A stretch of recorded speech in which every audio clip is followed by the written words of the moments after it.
Hej, jeg hedder Philip, og jeg vil i dag vise og forklare dig ved hjælp af enkle anvendelseseksempler, hvordan man spartler korrekt, hvilken masse man skal bruge hvornår, og hvad deres individuelle styrker er. Rengøringsmiddel til fuger er et middel mod fedt, snavs, aflejringer og plejefilm.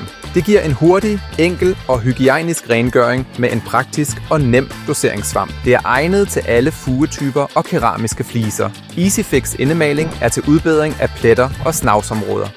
Her er der ligeledes en doseringssvamp, der gør anvendelsen hurtig og enkel at håndtere. Det hele kan anvendes på underlag som murværk eller typer af puds, men også på tapet. Træspartlen er perfekt til udbedring af revner eller huller i træ, for eksempel i møbler, døre eller vinduer. Den er også hurtigtørrende, kan overmales og tørre hvid.